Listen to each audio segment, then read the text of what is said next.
What's up, everybody? This is DJ Rugburn, but you can call me Deej, and welcome to the Struggle Bus Podcast. And we are brought to you by... By me. My name is Dino. I'm working on a nickname right now, but you can call me Dino. Joined by... What's up, Tiegard? Tiegard in the house. So we are going to be talking... This is show number 2, if you missed the pilot. Number 2. The pilot was amazing and stuff like that. But let's go, Dino. Lead us through what you got for us today. Oh, well, for today, just off the top of my head, I was just thinking about some sports stuff that's recently, this MLB season's coming up, and the Giants opening day's coming up also. San Francisco Giants, of course. And going to be talking about that. So, yeah. Any other sports that come up, definitely going to be on this podcast. So, a lot of things are going to be on this podcast, right? Right, Dean? All right. I used to call you Dean Pristine. Is that something that I cannot call you anymore on your own channel podcast? No, you can call me whatever you want. Whatever you want, DJ Rugburn. Okay, it's Deej. So, I just want you to know that. Well, your name changes every week, so I don't know what to call you anymore. I don't know what to... you think that you're struggling? I freaking don't know who the hell I am. Okay? Well, it hurts my head. We're going to figure that out on this podcast right now, okay? Well, speaking of figuring it out, it feels like Farhan Zaidi figured out something in the offseason for the San Francisco Giants. He started off a little shaky. We didn't get the big name guys, right? So, but he came on in the clutch at the end, the very end. Well, today, as I see it right now, there was a game against the Anaheim Angels, and we won that game today. So 5-2, everybody. Preseason, though. It's still preseason, but still, we won. Spring training. But Spring training. No, but dude, the hot prospect rookie Marco Luciano chimed in with a RBI single up the middle. I feel bad. Feels bad for Marco because look, we had high hopes for Joey Bart at catcher. We had big hopes for Marco Luciano. They were both high, like in the top 20 prospects of the top 100 prospects in Major League Baseball. And it's just Joey Bart just couldn't figure it out, and it's not just like him not figuring it out, but he just wasn't able to stay healthy enough to put together like a really good couple of seasons.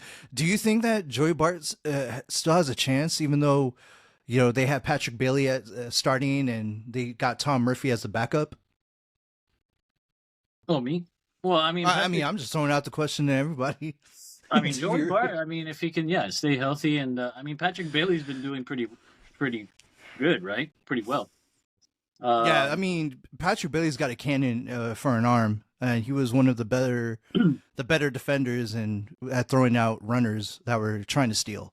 Yeah. So I think that he is a good quality catcher. Let's just be honest. Nobody's gonna be like Buster Posey. That guy was just he was just all around talented and stuff. So, Tiger, do you think that Patrick Bailey can build off of his rookie season like he did? Definitely defensively, he's got what it takes. And, just read today that his comments for... Whoa. Sorry, that's the other Tiger. Yeah, sounds like Bruce Bochy going to the bullpen. I don't think he likes Patrick Bailey too much. Yeah, what he's upset with is Joey Bart, because that would be the perfect name for a San Francisco Giant. Bart and you're there, but unfortunately, he never got there. And I'm sorry, guys, but I don't think. I feel like he's on his way and most likely will be a trade piece before the trade deadline during the season, but. That's just my take right there. So you think Patrick Bailey's just going to be the number one catcher for the season then, right? Yeah, and Giants fans, we got spoiled with Buster Posey. Let's just be honest. Yeah, we did. What about Blake though? What about Blake? Blake Sable? Yeah. I mean, he's a good all around. He is what the Giants prize in a player. They want multi positional players. Blake Sable was an outfielder, a first baseman, and a catcher. Anytime when you have the ability to switch out a player for a player that plays multiple positions, I think that's how Wilmer Flores is flourishing. Is like he could move to the hot corner and first base, but his average his average and his power was always going to be there consistently.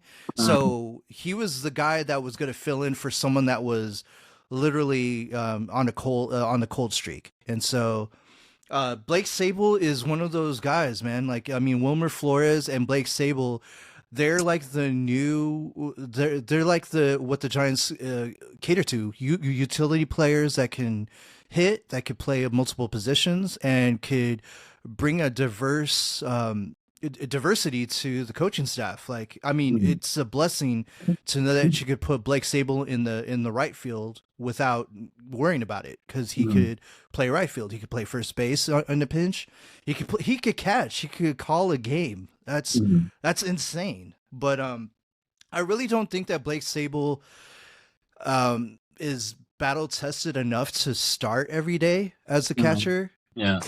But Patrick Bailey, I mean, he struggled. He started off really hot and he cooled off, but at the long run, I mean, he proved to be the most consistent catcher among anybody that was starting. And so far, it's just Blake Sable, Joey Bart, Tom Murphy, and Patrick Bailey on the 40-man roster, on the active roster. But yeah, we got a lot of catchers. So yeah, I think that I think that obviously Joey Bart's gonna be the odd man out, like Tiegard just said. Like, I think that Blake Sable proved his worth. I mean, Joey Bart can't play outfield, and he never tried. And Blake Sable is like a very versatile, and multi. You could play him in multi positions. I mean, that's very rare and a hot commodity, especially when you have injuries. You could just have Blake Sable and Wilmer Flores be the everyday players until the injuries subside and whatnot. So I honestly, I feel bad for like all the rookies that, like Marco Luciano, Luis Matos, Joey Bart, because I mean, they went through like something that was unprecedented, dude. Like, COVID-19 really stunted their growth as like players. And I really feel that, if COVID-19 did not happen and the season shortened and locked out, I think that they would have developed a little bit quicker. I think that Marco Luciano would have probably been up like a year and a half ago, rather than starting to come around last year. And I think that Joey Bart was just robbed of a few couple things. It really hurt. The COVID-19 and the lockout seasons really hurt a lot of prospects that were highly thought of. One of them is like Hunter Bishop. He was like an outfielder that the Giants had high hopes for. He was like a top 10 pick, and now he's like fallen straight off of their top 30 prospect radar. And I'm like, so sad. Well, we'll see how Patrick Bailey does the next season.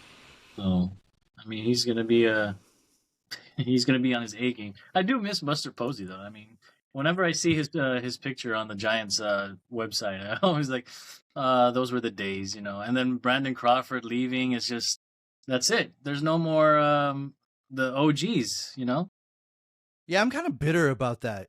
I mean, Brandon Crawford actually wanted to come back. He wanted to be. Yeah, Brandon Crawford wanted to come back. He said that in the media. He told Farhan Zaidi that he wants to come back in some sort of capacity to be a veteran presence for the youngsters. He wanted to be there for Marco Luciano, and they ended up. But they let him go. Yeah, they let him go. I don't know. I don't know, man. Like, I think that it's too cutthroat. Like, there's no loyalty to the players that literally brought you the championships. Like, they couldn't go out on their own like, accord. Like, Brandon Belt had to leave. Brandon Crawford had to leave. I mean, Pablo Sandoval coming back, I mean, I don't know. Oh yeah, I he's mean, back. Pablo Sandoval's back. yeah, but I mean, Pablo Sandoval, like, he was a what could have been, dude. Like, if he just took his conditioning seriously, and like, and Oh, but he actually, did you see his weight? He lost a lot of weight. yeah, but just imagine he did that when he was 28. I know. Just imagine. I know. Just imagine if he did that when he was 26. God, I could remember him like freaking belt. Oh, jeez, hitting so many home runs. Oh man, he had so much power. So Yeah. wow. I mean, speaking of new players and all that, I mean, Nick Ahmed beat out Marco Luciano, or is going to beat out Marco Luciano for the starting shortstop, and I'm like, who's that? Nick Ahmed, the Gold Glover. I think he used to play for the Arizona Diamondbacks. Okay. And so he beat out Marco Luciano for the starting shortstop. I think that was a huge mistake. I think that like let Marco Luciano struggle for a little bit, and I mean you gotta dump the rookies into the water at some point. And what better way to do it when you're 22? I mean, they did that to Luis Matos last year. I mean, the guy was like only 21, and he was, due to injuries and whatnot, he was put into the fire, and he did somewhat okay. It's like let them struggle. You've got a really good lineup now, to protect those youngsters now. Yeah. And I think Jorge Soler is like the first power hitting right-hander that we ever had since Jeff Kent, and that's been a long time coming. So I'm kind of excited about that. Jorge Soler. Yeah, dude. I mean, guy is like bona fide 35, 38 home runs on average a year when healthy. And we've never had that kind of right-handed power since like Jeff Kent. And that's been a long time. What about Pat the Bat and Michael Moore? Bro, they didn't break 20 home runs, dude. Dude, we never had I mean, is it so bad in like Oracle Park that no right-hander could hit more than 20 home runs other than my uncle Wilmer Flores? That's my uncle, by the way, everybody, if you didn't know. Wilmer Flores? Oh, okay. Yeah, I see the resemblance. What did Posey average, or what was his highest? I think his highest home run total was 22, and that was it. That was it? 22? Yeah. I mean, literally, like he never was a 30 home run guy. Huh? Yeah. I mean, you think that he would be, right? Because he's Buster Posey, but he really wasn't. It's crazy. I'm gonna look it up right now, but yeah, he's definitely not. What the? Are you looking it up right now? Yeah, I'm looking it up right now as we speak. Nice, nice. I think I should have done this beforehand. What the hell? A few moments later. I think that we will get more righties wanting to come into play in the park versus lefties because we got the water in right field, which I would assume would be harder to hit home runs to right field and the 24-foot wall. Oh yeah, I know. No, because the right field is brought in more. That's why the park was literally built for Barry Bonds. Because he was pull power happy, and if you look at the dimensions in right field, the wall is high, but the dimension of right field is kind of almost borderline what the Yankee Stadium dimensions are.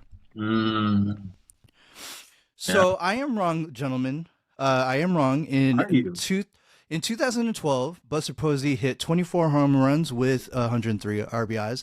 And in 2014, Buster Posey hit 22 home runs with 89 RBIs. His in the 12 years that he has played, if he played 162 games on the average, he would be averaging 19 home runs a season. Okay. Yeah, under 20, wow. Yeah. Fun fact, did you know that when Buster Posey retired, he was at exactly 1,500 hits? Wow.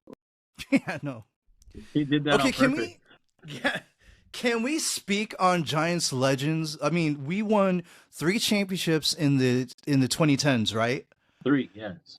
Tell me how all of those superstar players that we had, none of them would even sniff a Hall of Fame vote, except for Buster Posey. None of them. Madison Bumgarner definitely was on a trajectory to become like a legend. He is a World Series legend, but like to be a Hall of Famer, he's literally far away from that. Tim Lincecum, far away from that. Matt Cain, far away from that. Why? Tim Lincecum, like one of the best pitchers of all time, not even considered? I mean, he only has 109 wins. But he's got 2 Cy Youngs and... Yeah. If we base it off of that, yes. I mean, he's definitely a Giants legend, but if you had the baseball world looking at Tim Lincecum and saying, yes, 2-time Cy Young Award winner, 3-time champion, World Series champion. Yeah. 2-time no-hitter or multi no-hitter. You would think that on its own would be the criteria for a Hall of Famer, right? Yeah. No, the numbers for Tim Lincecum ain't there. He's not even close to 3,000 strikeouts. He's not even close to 150 wins. It's insane. I mean, he led us to a championship yeah, 2 of them, right? Yeah, I mean 3. 3. He was in third one. 2014. Yeah, that's right. So, come on. Wait, so you're saying to me that Tim Lincecum, a 10-year career, he fizzled out because physically he just wasn't the same after playing for the Giants. Let's just be honest. Okay. So you're saying to me that if you were a baseball fan in Philadelphia and you saw a pitcher like Tim Lincecum, 2-time Cy Young Award winner, 4-time All-Star, like he's won the awards, he's been to All-Star games, has 110 wins, and he has literally 1,700 strikeouts. Do you think that he should be in the Hall of Fame if you're in another city? Oh, I mean, that's kind of hard to get out of our bias being Giants fans to for real have a question like that, because, I mean, my initial reaction is still to say yes, but I have no idea exactly what other fans are thinking. I'm only going off what I know and what I experienced with uniform, and he was pitching. I think that each and every game we could win or we would win. And facts.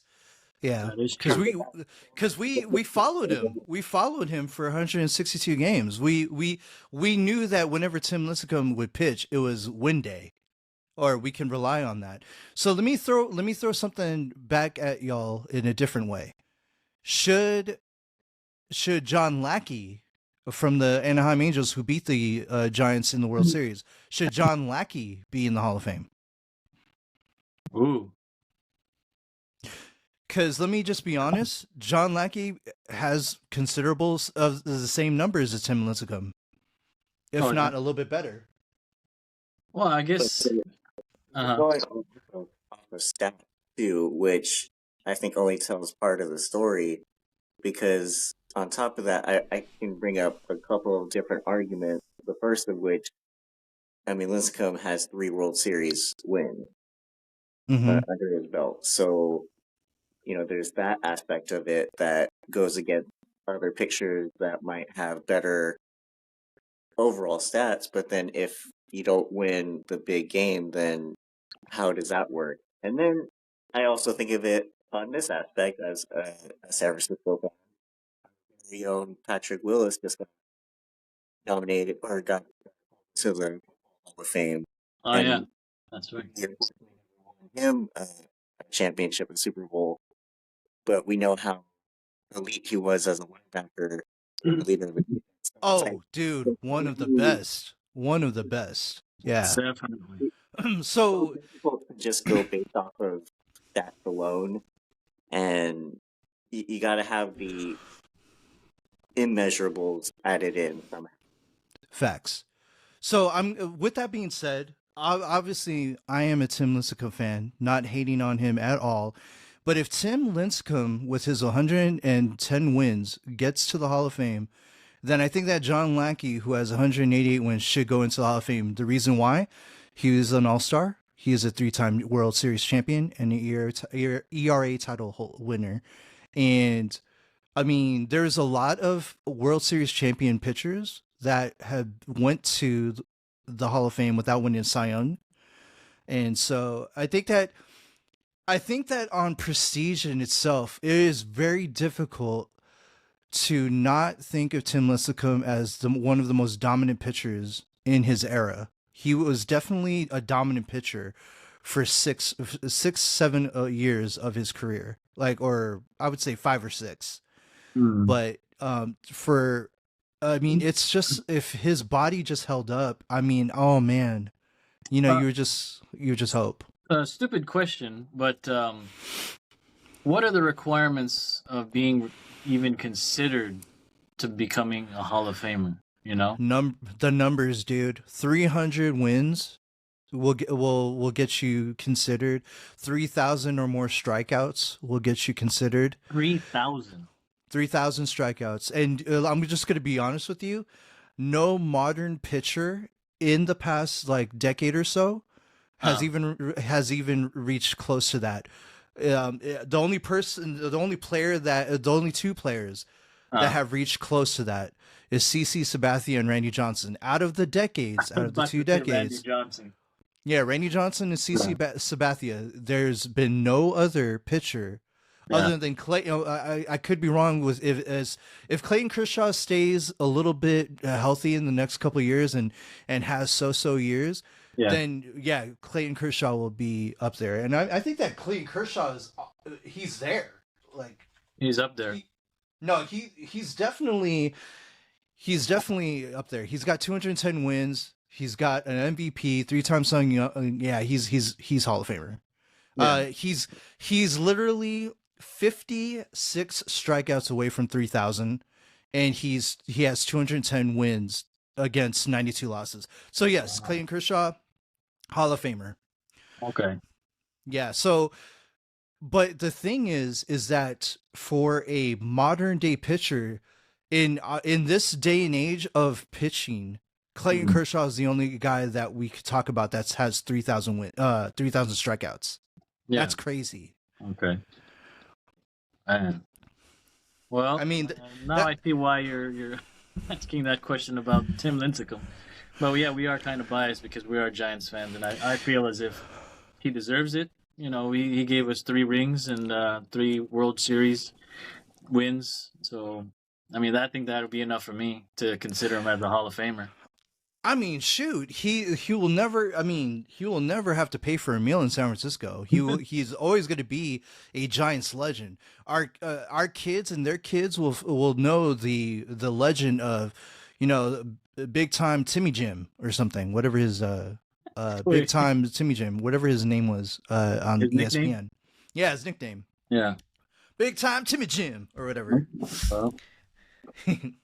But yeah, I mean, I would love to see Tim Lincecum in the Hall of Fame, obviously, because he has what a lot of pitchers in the Hall of Fame don't have: rings, Cy Youngs, multiple All-Star appearances.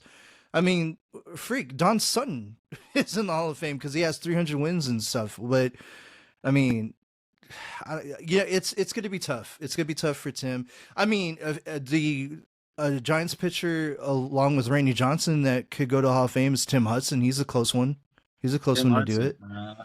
He has over 200 wins and he's got a World Series ring, so he could come through with that. But it'll be tough. It'll be tough, gentlemen.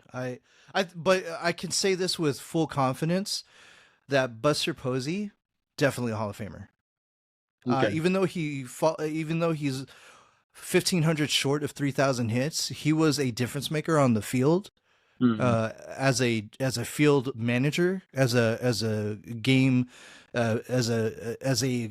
caller. The way that he worked with pitchers to maximize their strengths and work with them on their weaknesses and whatnot. There was a game, I forgot if it was a playoff game or not, but Ryan Vogelsong was on the mound, and so Buster Posey saw that Ryan Vogelsong's fastball was just electric, and he said all day long fastballs with a little with a few change ups or off speed pitches here and there, but he was like, no, we're gonna throw the fastball all game long because it just looks too good. And like Ryan probably pitched his best game. I forgot if it was a playoff game or whatever, but like for Buster Posey to have that uncanny sense to like see what his pitcher has and like maximize on that, that's just next level IQ. And I really do not think that the Giants are going to ever have like it's a 1 in a million. Like Draymond Green, definitely basketball IQ. Buster Posey had the baseball IQ. It was just insane. But anyway, guys. Anyway, it's spring training though. Okay. Yeah, that's right. In a couple weeks, or 2 weeks, 2 weeks from now, opening day, April 5th. So. Oh my God! I just realized this, gentlemen. I mean, well, Tiegard, what did you think about the last minute signing of Blake Snell? Did you think that was ever going to happen? I mean, I was following as closely as I could to find out what was going on. Yeah.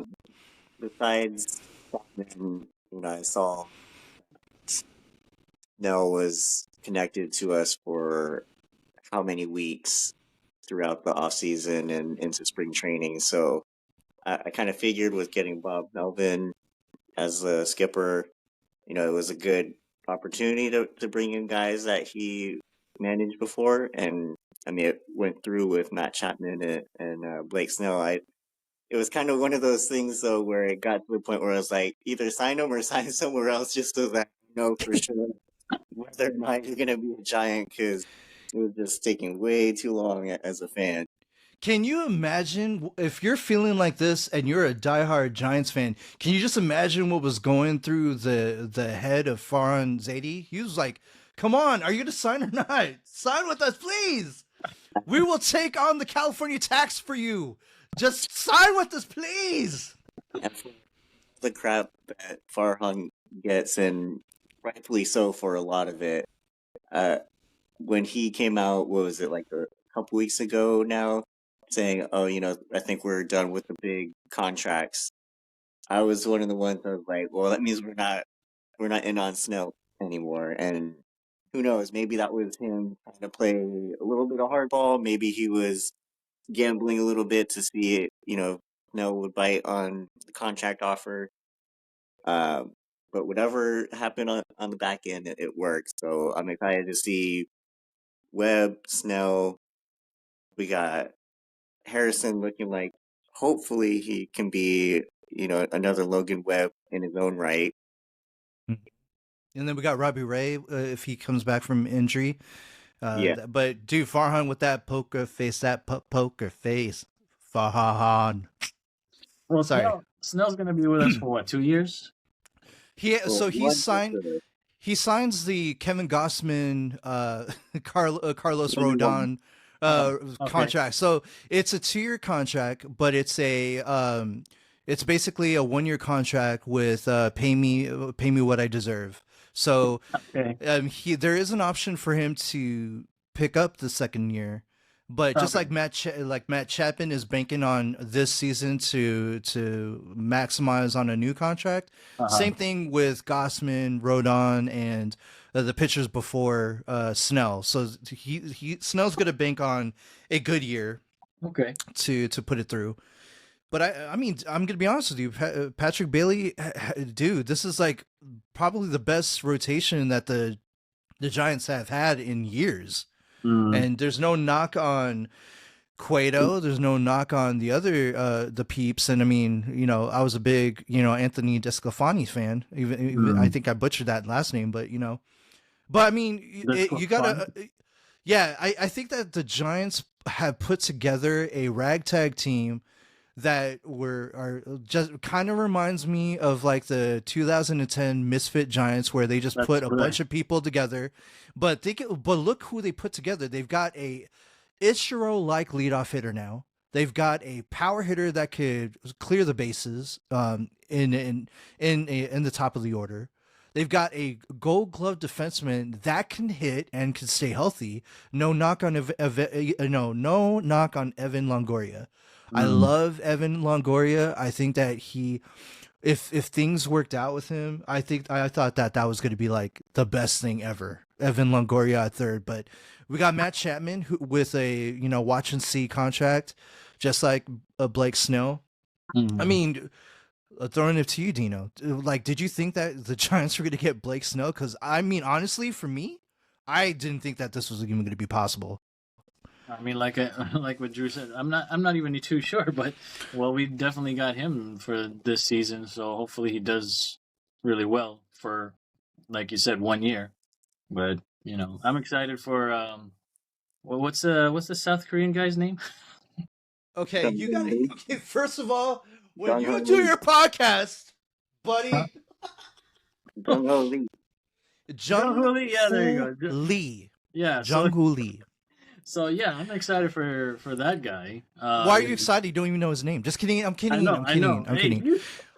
I know he's not from South Korea. I know he's from South Korea. I know. I'm just being a DJ Rugburn. I'm trying to give you a burn. The San Francisco Ichiro.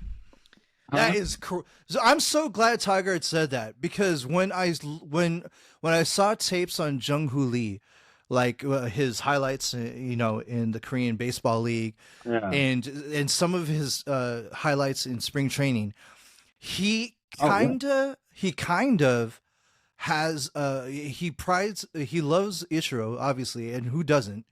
But like, if we can get any production from Lee like Ichiro, like a 300 average with 30 stolen bases a year, I'll take that 10 years straight.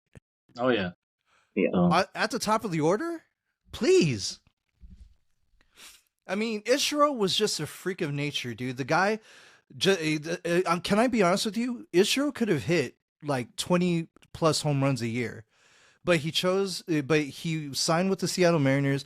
He was doing such a good job at the top of the order, and the guy was just like one of the best leadoff hitters next to Ricky Henderson.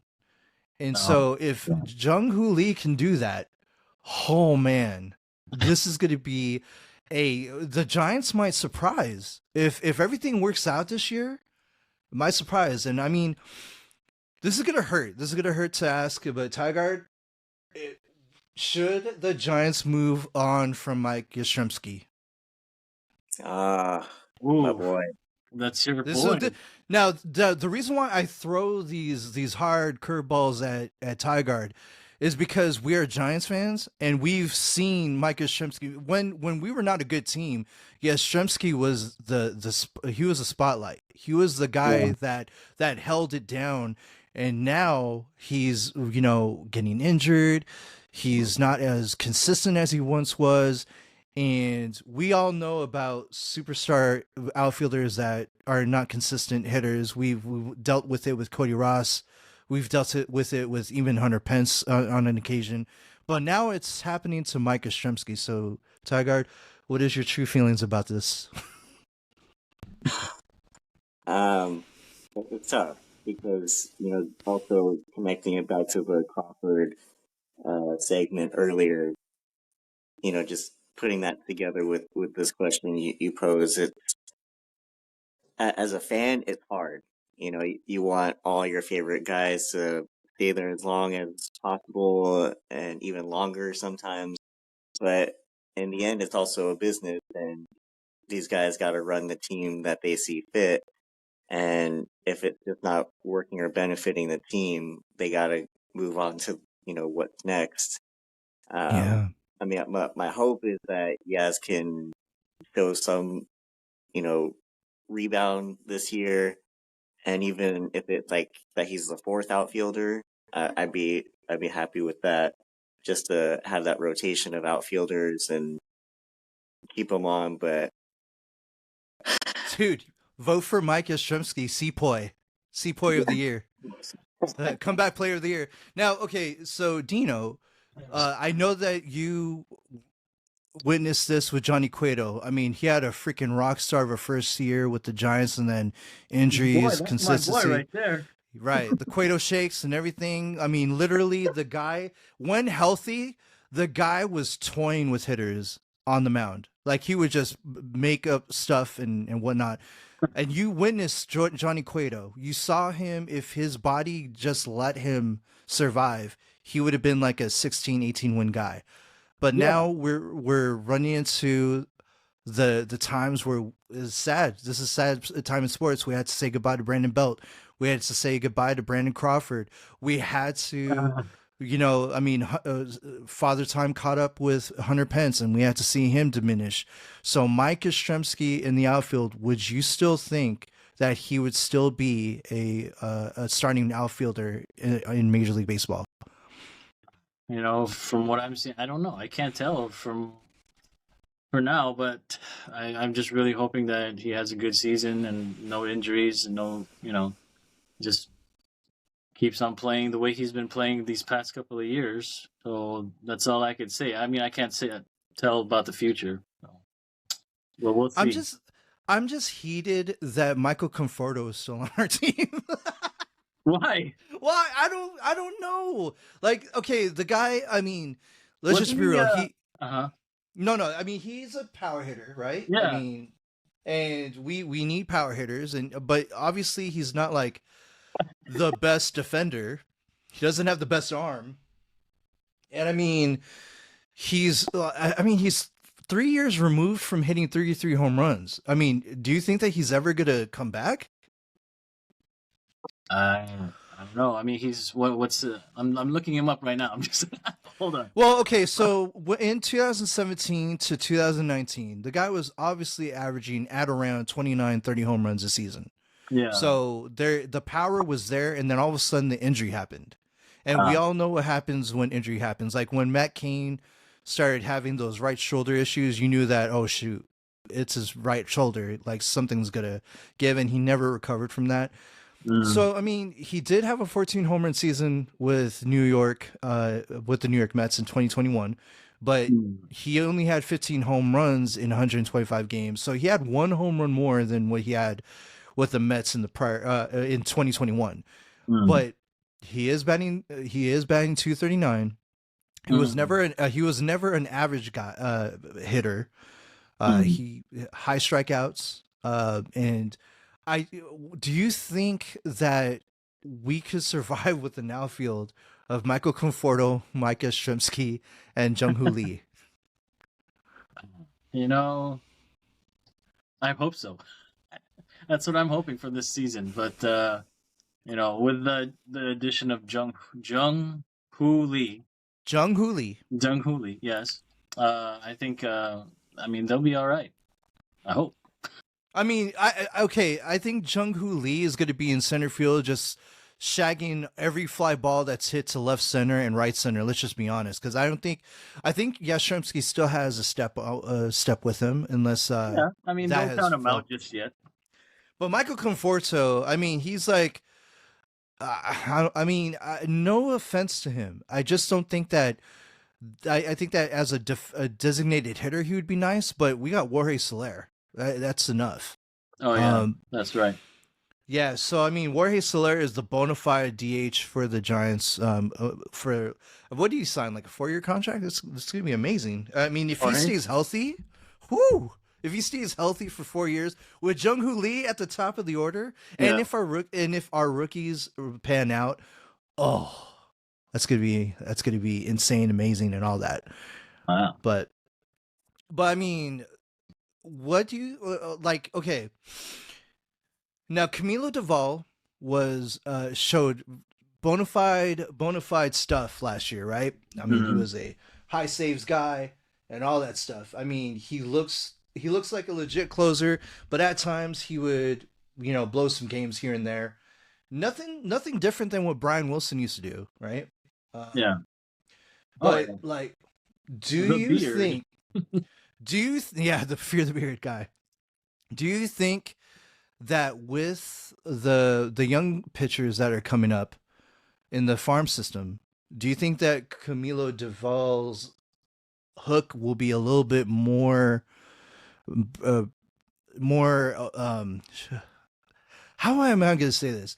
Do you think there's going to be a short hook for Camilo Doval as our everyday closer if he struggles again?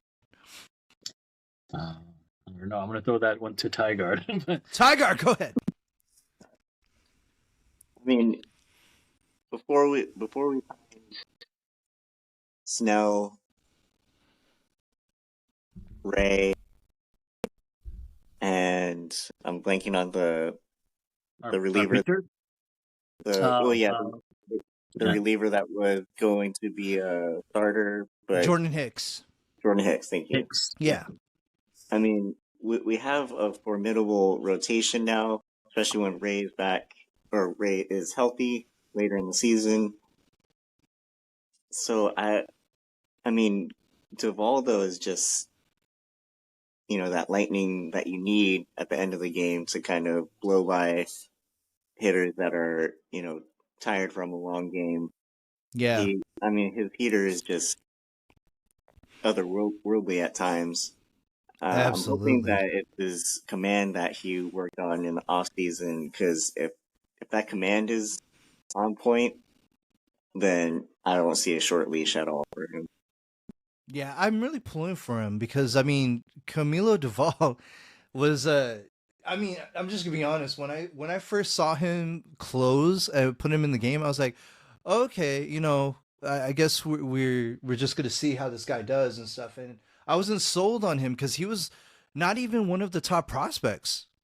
That he was just up with the team and given a chance and opportunity to showcase what he could do up at the big show.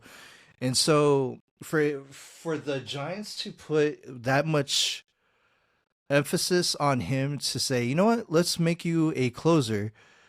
I thought that was like gutsy, but I mean the guy has been producing and stuff. So I just hope that he doesn't like lose many of the games as he was. I mean, he had 47 save opportunities with 39 saves last year, and I mean that's kind of a lot of. I mean, I don't as far as blown saves goes. I don't know if there was all of those save opportunities counted as blown saves or not, but I mean, there was a tough ride for him, and I know that hopefully this year he learned from that, like the mental toughness and whatnot, to actually keep going, and hopefully these bad streaks that he had are not going to be prolonged. But I think that. I mean, Camilo Doval literally brought a electricity, just like Patrick Bailey did, just like Casey Schmidt did. Sadly, Casey Schmidt was cut, so he's not going to be making it out to the opening day team. Yeah, but I mean that's what happens when you sign a multi Gold Glove, Platinum Glove third baseman. You just can't break in. And if you got a hotshot rookie right behind a solid veteran like Nick Ahmed at shortstop, I mean, there's not that many places for you to go. And I mean, Lamont Wade, speaking of which, Lamont Wade, is anyone questioning him at first base? Because I mean, he's been doing okay, right? Maybe I'm just losing it, or maybe I'm just like, maybe I'm just too much of a Giants fan. I feel that the first baseman could be either a hitter like Will Clark or a defensive gem wizard like JT Snow. It can't be anywhere in between. They have to be really awesome at one thing. Like I think that the first baseman needs to affect the game somehow, and that's why Brandon Belt was so great, because he was literally a Gold Glove first baseman that couldn't win one because Paul Goldschmidt. Let's just be honest, and like, and third basemen can't win a Gold Glove because of Nolan Arenado. Is that how you say it? Arenado? Arenado. But yeah, so. Paul Goldschmidt was just hogging that freaking Gold Glove for almost nearly a decade. So Brandon Belt couldn't have won that even, but I mean, Brandon Belt's glove won us many games. His defense won us many games.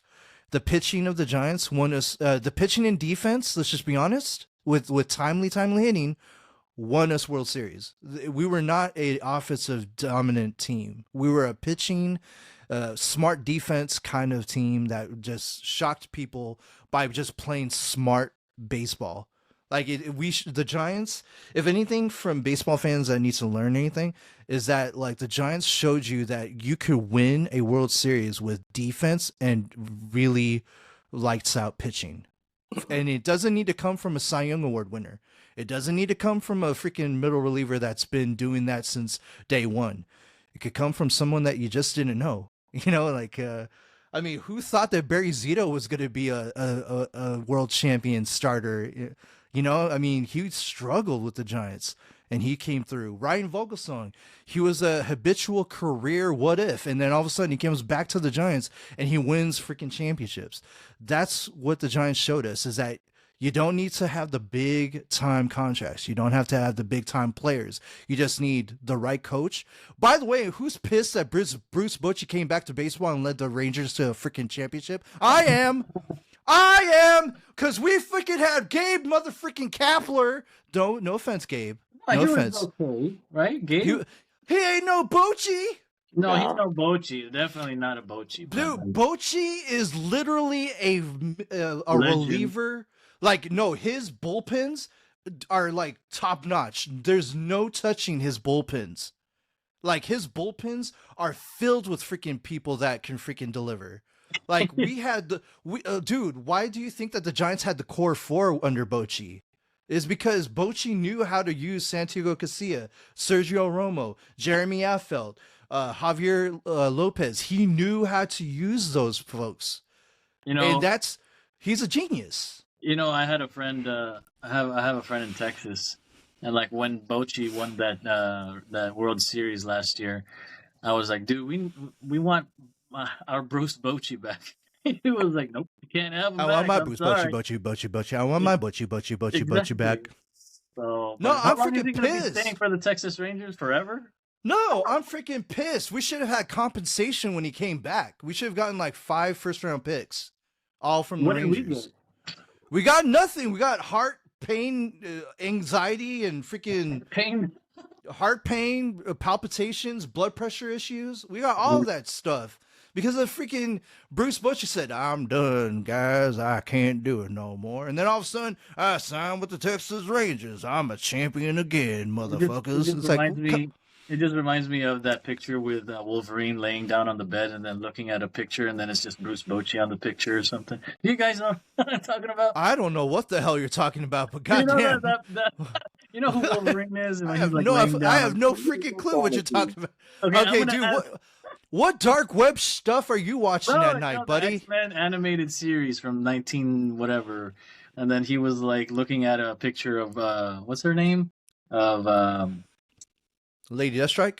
Jean Grey? Not Jean Grey, yeah, exactly. But instead of Jean Grey, he's just looking at Bruce Bochy's picture, okay? So that's how I feel. So I'm sorry, Tiger. Go ahead, please. Going off of that, so what do you guys think about Dusty Baker back in the Giants organization? I think, you know what, from the bottom of my heart, vomit. No, I want Bruce Bochy back by any means necessary. Well, as an advisor, as a spring train advisor, as a freaking draft pick advisor, as a bullpen advisor, anything. Get Bochy back, dude. I mean, Dusty Baker wasn't too bad, was he? No, yeah, he's just Bochy. I want Bruce Bochy back. Damn it. Okay. What's so hard? What was so hard for Han? What was so hard with that? Did you not have any conversation with Bruce? Like, hey, Bruce, how you been? You know, you're a Giants legend. What do you feel? Do you feel like Gabe Kapler's not feeling it right now? We may have a good team here though. What do you think, Bruce? Well, I tell you, I had my share of championships with that team, and I think I'd be quite obliged to take some more Giants teams to the championship. It sounds like it to me. Bruce Bochy back, 2026. Come back, Bruce. Why did you have a southern owner? I know. Why did you have a southern accent? Gosh damn it! I'm trying to. I don't. How? I don't know, dude. But Bruce Bochy, 2026. Not for president, but you know. Hey, you know what happened was I was looking through the Google Photos, my Google Photos, and you know when we went to... Does it have a Bruce Bochy photo in it? It does. It did. It was literally yesterday. It was literally yesterday that I saw it, and it was I think you were there, Tiegard, and A few moments later. So I DJ Rugburn, Deej for short. I'm sorry, yeah, Deej for short. And I see you, Tiegard. I see you. Anyway, I took a selfie, and then he was in the background. He wasn't even looking at me. I was so proud that I had him on in the background, like shaking somebody else's hand. But anyway, I mean, you couldn't just walk up to him and say, "Hey, Mr. Butchie, thank you for the championships." There was a line of people, literally lines of people in front of him. So, speaking of which, Giants Fan Fest. It was just so freaking weird that the Giants players would just walk around in the Giants Fan Fest randomly. And it's like for instance, we saw Andrew McCutcheon walk around, and then one time we all were there.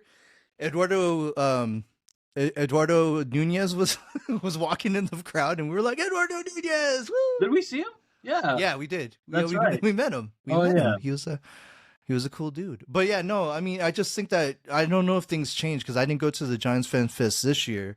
But Tiegard, there's a new way that the Giants are doing Fan Fest. They're actually doing a Fan Fest tour to different cities in the Bay Area. So it's not just one big old Fan Fest. They go to San Jose, Napa Valley.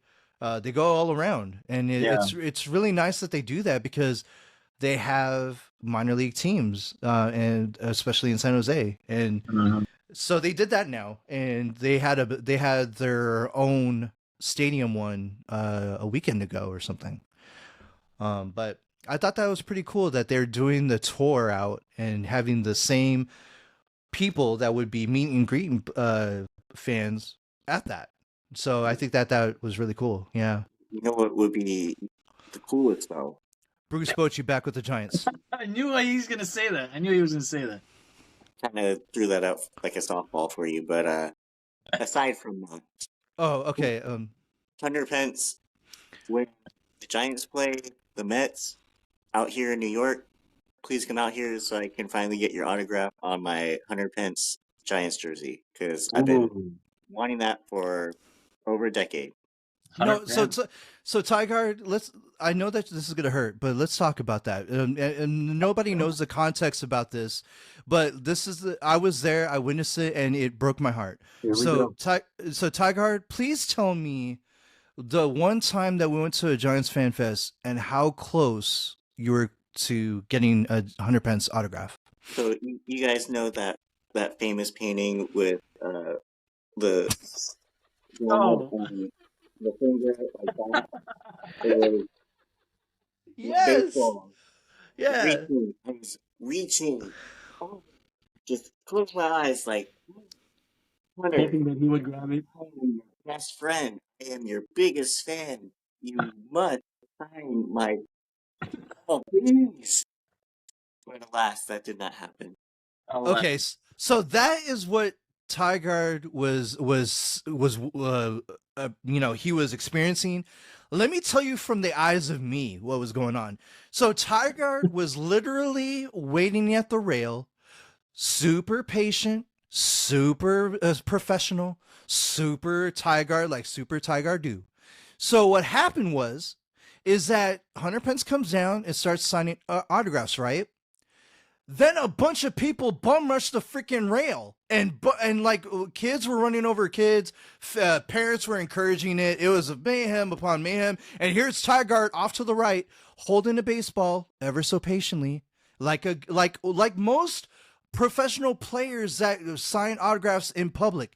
They want people to just behave. They just want people to just be chill and not to be obnoxious. So Tiegard wasn't yelling jokes, but guess who was yelling jokes during Hunter Pence's time on the panel when he was being interviewed? There was a guy next to him that was yelling at Hunter Pence, yelling at this, sign my baseball, and then so I think Hunter Pence thought that the same guy was in that vicinity, so he purposely wasn't going to sign in that area because of that guy who was being obnoxious. But Tiegard, nonetheless, as a straight shooting soldier that he is, stood his ground and said, I'm going to stand here, hold my baseball with my left hand, and raise it to Hunter Pence with all the good energy and say, Hunter Pence, come 100 pence come. So he was doing that with all the grace and dignity of a true sports fan, and then the fans went after him. Kids were happy. Parents were like, "Oh my God, we're gonna sell it on eBay." No, and then here's Tiegard just waiting, anticipating. 100 pence goes to the person right next to Tiegard, signs an autograph for that person, and then walks away from Tiegard. Walks away from Tiegard, not knowing that Tiegard was the only one to the left of him. 100 pence, seriously, he was only one person. I backed away because this was a dream come true. I was gonna witness this. There was so many things I was planning in my head. I was gonna jump with Tiegard. I was gonna freaking like hold his hand and skip through to the right field, and then freaking go to the splash count and freaking be like, "Dude, you did it, bro! You got 100 Pence's autograph." 100 pence, seriously, bro. Like if you ever if you ever have the chance to hear this, Tiegard was literally not yelling at you. He was not doing anything towards you. He was actually your biggest fan. You know, he has many of them, by the way. Rich Aurelia, Pat the Bat Burrell, 100 pence. You came in. Wait, were you a Pat the Bat Burrell fan? I don't know. JT Snow? No, my brother was JT Snow. Oh, that's right, your brother. Yeah. But you were Rich Aurelia for sure. I was Rich Aurelia for years, and then 100 pence came. 100 pence. So 100 pence. If you ever, dude, we were shooting guns, 100 pence. We were shooting because of you. You brought the yeah movement over to the Giants because we love you. So if you ever hear this, Tiegard literally is your biggest fan. He wasn't yelling at you. He wasn't being obnoxious. And you were just right next to him. He was right next to you. All you had to do was just turn left. So the least you could do, 100 pence, is sign a ball and send it over to Tiegard. That's it. Bro, I was going to become a grapher, and I was going to try to like see where 100 pence was at. By the way, Tiegard, did you know that once upon a time, 100 pence knew who I was on Twitch, and he was like, dude, he invited me to play MTG Arena with him. You didn't bring up the story then? Because okay, this is what I did. No, Tiger. No. Before you show me your awesome throat game and all that stuff, and looking up at the skies, wondering the hell why, I did not play MTG Arena. You know why? Because I thought about you. And I said, you know what? I'm gonna play Rocket League with my buddies because, they're my friends. And even though you're 100 pence, even though you're MTG Arena, you're a great Magic the Gathering player as well as Dungeons and Dragons. I cannot do that to my friends. I will play Rocket League with them. And guess what, Tiger? I played Rocket League with you. I even told you this. Rather had you ditch us and be like, bro, 100 pence, my best friend Tiegard is your biggest fan. Please, can I get you to autograph something for him? Because he would just be so happy for the rest of his life. Do you know how? Do you know? That, and I'd be like, DJ Skidmark, you the best. Okay, it's DJ Rugburn, Deej for short. Okay, it's not DJ Skidmark, it's DJ Rugburn. It's DJ Skidmark next week. No, it's. You know what? Okay, for content. Okay. No. You guys want to throw names? All right. Okay. You know what, Tiegard? I'm just gonna say this. Do you know how many thousands of people would tell that to 100 pence? Thousands of people. I would have been one of the thousands. So I tried to play it cool, calm, and collected. Like Batman back there. I was trying to play thousands of others to play MTG Arena. Yeah, I mean, I'm not the only one, but I clipped it. I clipped that. I clipped it. I freaking was like, oh my God, the World Series hero, the World Series champ knew exactly who I was for 15 seconds. It was amazing. And because one other 100 pence story for you guys. Oh, go, yes.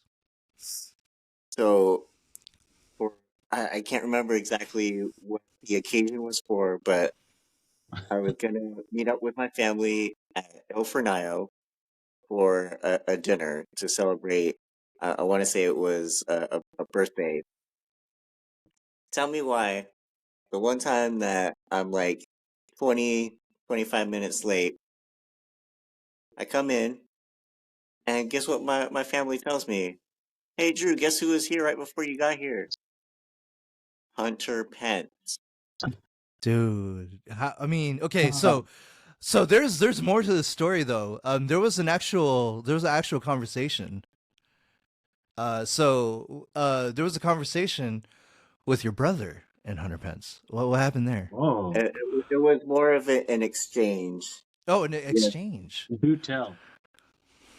Where my brother didn't want to bother Hunter Pence, rightfully so. Totally understand, totally appreciate it. I would have just totally gone off my rocker and been like, dude, Hunter Pence, I'm your best friend. Love you. My brother's more reserved, calm, cool, collected, and he was like, Hunter Pence, you're awesome. And Hunter Pence turned and said, you too. Oh, I thought it was that, hey, are you Hunter Pence? And Hunter Pence was like, yeah. And then he was like, hey, you're awesome. And then Hunter goes, no, you're awesome. I thought that's what happened. It sounded like Keanu Reeves. Yes. It sounded like Keanu Okay, Reeves. you need to, no, because I like that story more than what happened.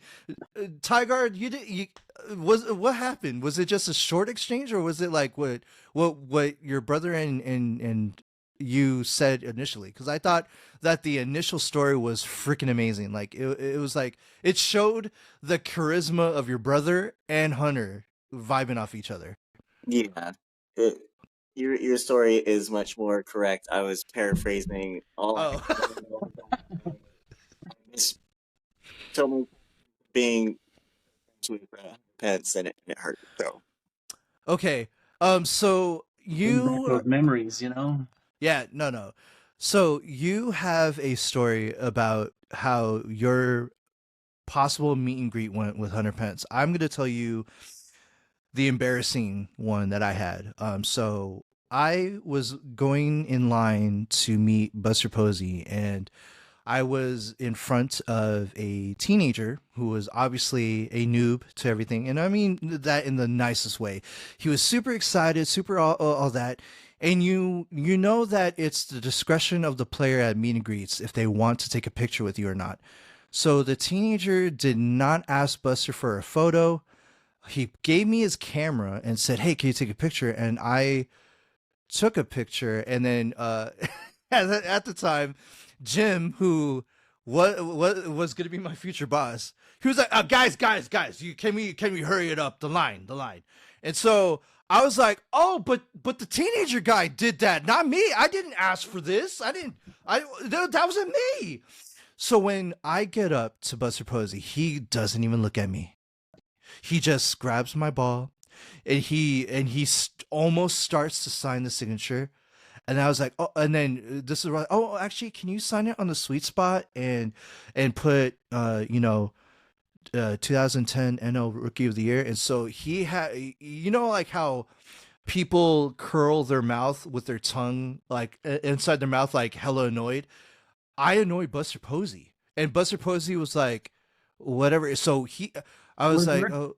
Yeah, I was like, thank you for the championships. Happy Thanksgiving or something. I don't know, some shit. I was like, literally, I corrected Buster Posey on how to sign a baseball, bro. On top of the fact, before that, I got caught freaking with the camera trying to take a picture without his freaking thing. So as soon as he put the ball in front of him, he looked immediately sideways away, and he just bypassed me totally.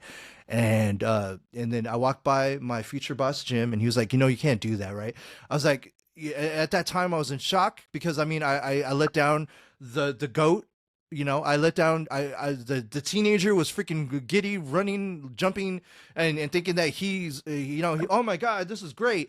I'm freaking standing here like I'm the fucking bad guy. I'm the fucking one that ruined freaking Buster Posey's meet and greet. I'm the fucking one. And then that kid is with his dad going, oh, I got a Buster Posey autograph. I'm standing there trying to get a fucking verification on my autograph baseball, wondering why. I was wondering about all of my life choices at that time. I was like, why did I take the camera? I was like, kid, you can't do that. You have to ask permission. Why didn't I do that? And so I was thinking that, and then my future boss Chris was like, "Oh, so do you want a sticker on? Where do you want to put it?" I was like, at this point, anywhere.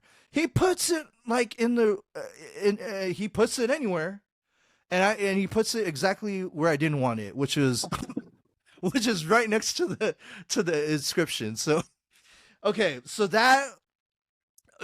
So Tiegard, you may have been danger close, but at least you didn't have your player get pissed at you. You know, so you do that to the future Hall of Famers. I freaking hate you. It was not my fault. It was not my fault. It was the freaking teenager in front of me. He threw his camera at me. Oh, here we go. Okay. Kid Mark. Okay, no. Okay, hey, DJ Rugburn, Deej for short. DJ Rugburn. So, no. Okay, I see where this podcast is going now, all right? I see where this podcast is going. Anytime when I get freaking all like, you know, real with my stuff, then all of a sudden it's like, oh, why didn't you think about it? Why didn't you do something better? No one did that to Tiegard! No one did that to Tiegard but me! Oh, let's freaking hang him. Let's hang him by his anus hairs and freaking riddle him like freaking, yeah, you know? Anyway, Dino, wow. since that story, Dino, did you ever have a player interaction that you were like, oh, or did you meet a celebrity that was like, oh? You know, when we went to Lefties, yeah. Oh, we were. By the way, before you even continue, I'm just gonna tell you right this. In the future, me and Tiegard have a sick ass freaking Klay Thompson story. Go ahead. But okay, well, it is about Klay Thompson. In the future, actually. No, okay, so in the future, me and Tiegard are to talk about that. But go ahead. Go. Okay. It's Giants. It's spring training, but let's talk about Warriors. Why not? Yeah. Well, anyway, Klay Thompson was. Klay Thompson was signing autographs at Lefties, and then I took my son and. He was going to sign his Funko Pop, right? Mm-hmm. So, but in front of us was a lady and another kid. So the lady was so excited to see Klay Thompson, right? She was just so infatuated with him. And you can see Klay like looking at her, you know, side-eyeing her, like, oh my God, she's, you know, I don't know what she's going to do. But anyway, he got distracted off of the lady. And then while the kid was going to give you know, the people next to him, whatever item that was going to get signed, you know, we were right next to the kid. So he's Klay Thompson's still talking to the lady. All of a sudden, you know, she goes off. She's done. She got her stuff signed. Now it's the kid's turn. So we got next to the kid. The kid has a magazine or some sort of whatever. ESPN magazine, so he signed that, and then he took the lady took our Funko Pop and put it next to the magazine. So Klay Thompson thinks that it was the kids, right? So we were gonna go and get a picture with him, but ended up being just pushed along and be like, you know, people were hurrying us up. It's not Klay Thompson's fault. But my son did get to meet him, but we weren't able to get a picture with him. So it was overall, it was good and bad, but you know we were. No, I blamed the freaking woman. Was the woman one of the? Yeah. Was the woman? So there's actual people that are witnesses that hand the markers and the signing stuff, and they're just there to sit with the players just to chaperone. I call them chaperones. The chaperones because they sit next to the players and yes. whatnot. But so was it the chaperone that gave your pop to Klay Thompson to sign? But it wasn't actually our turn yet to talk to him. So it was. He thought it was the kids. So we didn't get to like, you know, at least take a, you know, I was taking a video, but we didn't get to like actually say something to him because we were being rushed at the end of the line. So this is something to keep in mind. So if anybody goes to meet and greets and you have like this expectation of like, hey, I'm gonna have an awesome chance to actually have some sort of interaction, meet and greets can get dicey sometimes. And Yeah. when people rush you, it's because other people were taking their time, and we're not. And when you go to these meet and greets, let me just give you some etiquette. Make sure that your stuff is ready to go. Make sure that you take in consideration the people that are waiting behind you or waiting outside. So keep your, just say a short, sweet message to your favorite player or whatever. But to have a conversation or to have anything other than, you're paying for a ticket for an autograph and a photo. That is it. That is the expectation right there. You're going to get an autograph and a photo. It's not about telling your favorite player your life story or telling your favorite player like, oh my God, this happened, that happened. So, right. I mean, I wish Buster Posey knew that, because I was going to do that. I was going to do that. And then, so we just showed you 3 different ways of how player interactions go. Sometimes players will ignore you. Sometimes players will miss, will misconstrue what actually is going on. And sometimes players are just, caught up in the wave of the event. And so I'm not saying that Klay Thompson was ignoring us or anything. It was just that he was being, he got caught up with that lady. So the lady, Yeah. I'm not, what are we gonna do? She was just kept on talking, and then the little kid in front of us didn't know what was going on. I don't even know where the hell the parents were. Yeah, So, yeah.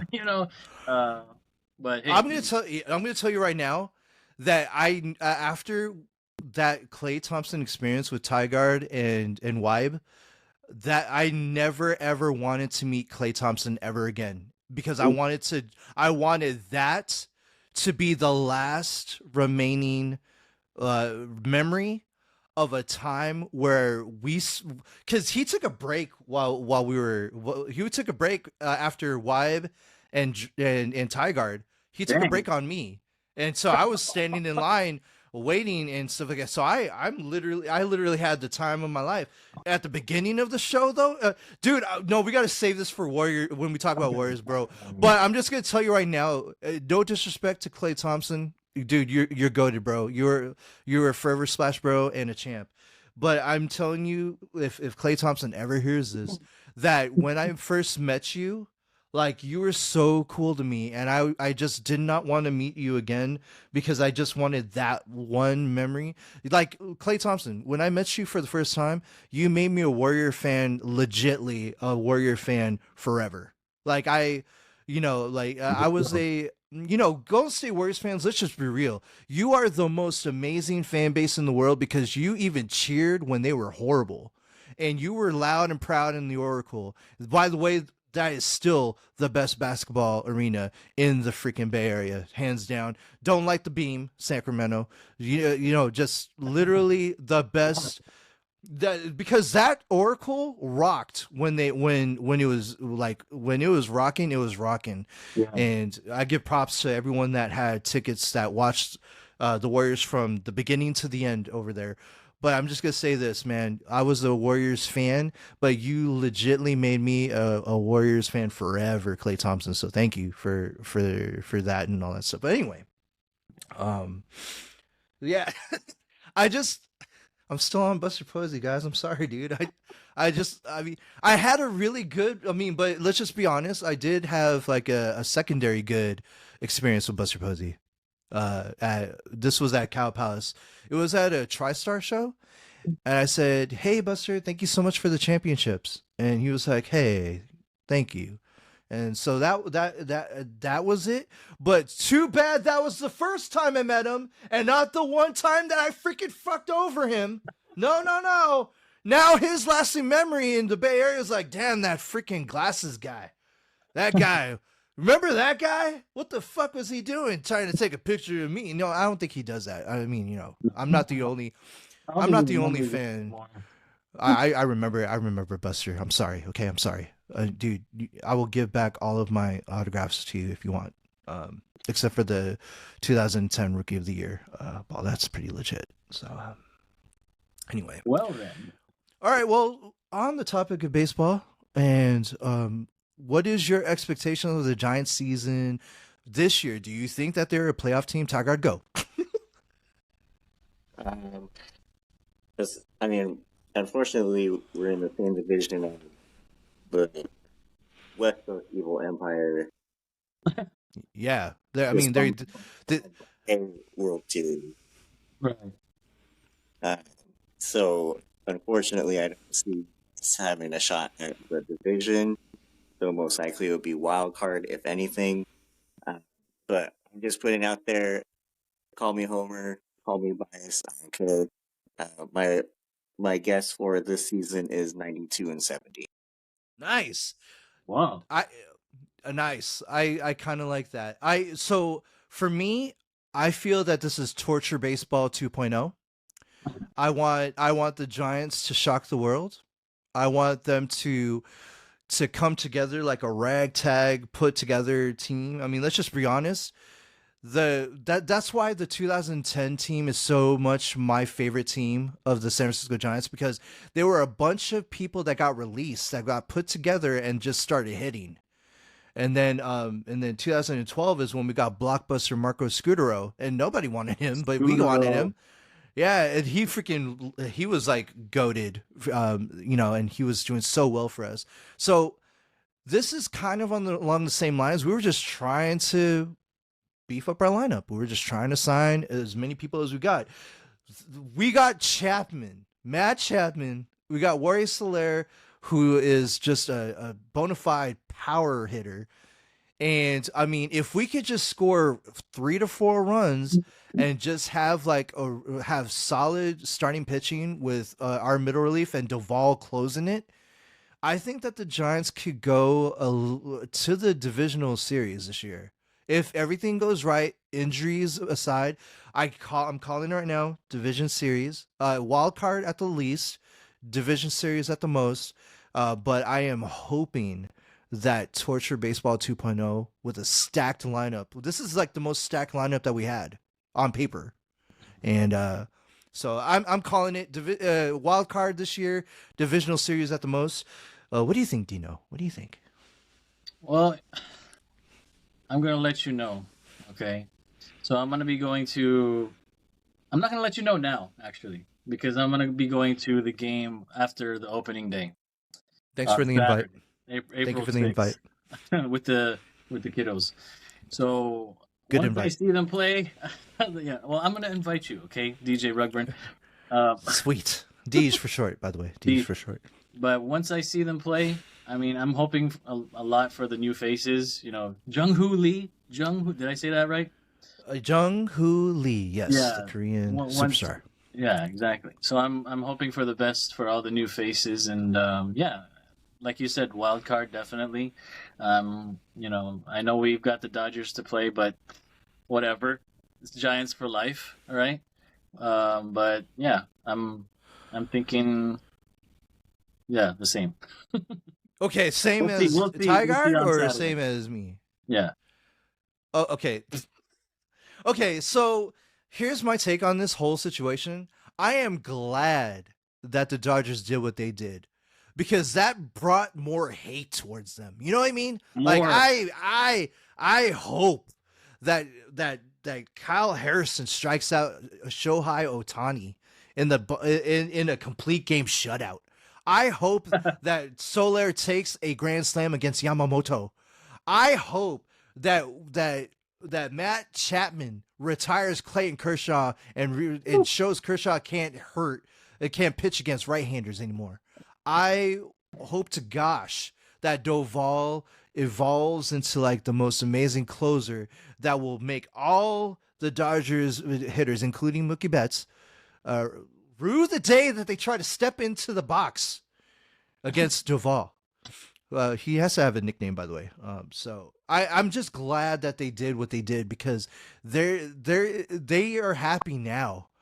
But when you see us in the playoffs, get ready for some dirty baseball, because we're going to be the smartest, We're gonna be the best. We're gonna trust our pitching. We're gonna trust our defense, and we're literally gonna be playing baseball in all aspects of the game.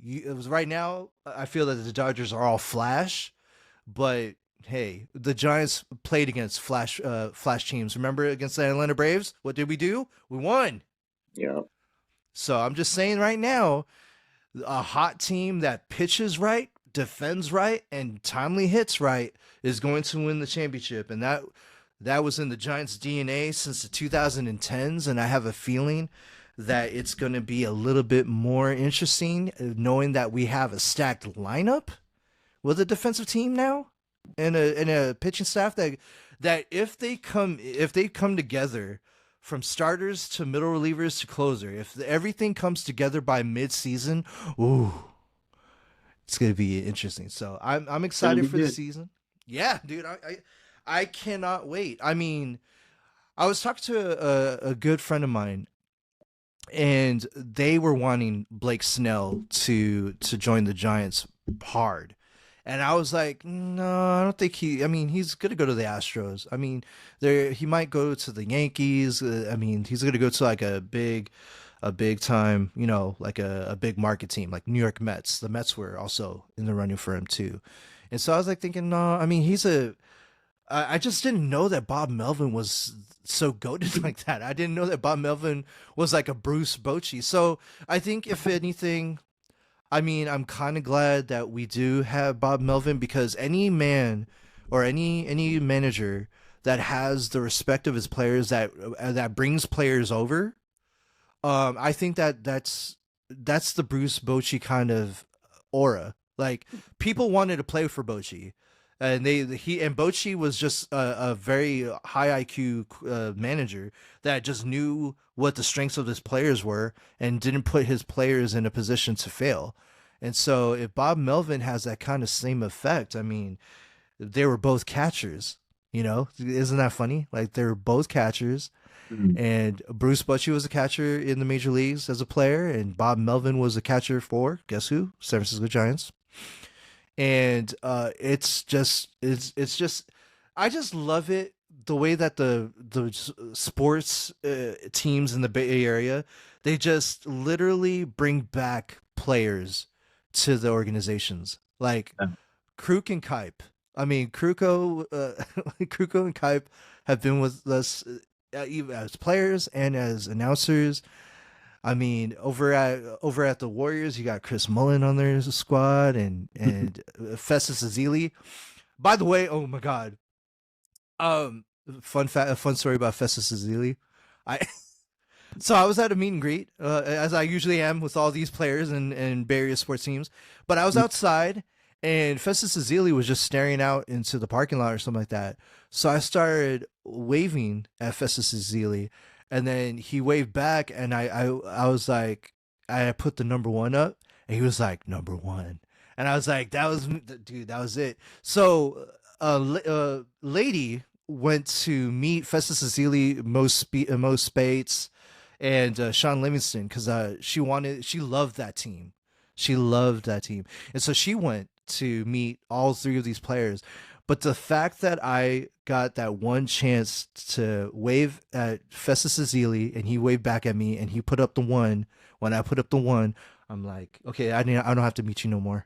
I just want. Damn. You notice I get scared. Like when I get a good interaction with like a star or a professional player, I do not want to ever have another meet and greet with them ever again. I don't want to take away that magic, But all right. Well, anyways, Dino, we have reached the end of the show. I see. Yes, it's been a while. Getting late over there with Tiegard. Dudes, give props to Tiegard. By the way, Tiegard is like literally hours ahead of us, and for him He's from the future, guys. Yeah, he is. So how is it over there in the future? Is it bright? Is it it's pretty dark. Dark and cold? Is it scary? Yeah, it's cold. It's freaking 29 degrees out here. Jeez. Holy mother. I mean, so if anybody needs to give props to Tiegard for sticking it out with us. Thank you, Tiegard, for being such an amazing person. And by the way, he is a very important part of this podcast by chance. That's right. We have to name still. Yeah, I mean, you know, we might as well just call it the Randomness podcast because we're going to be talking about this title is going to make us have speech impediments.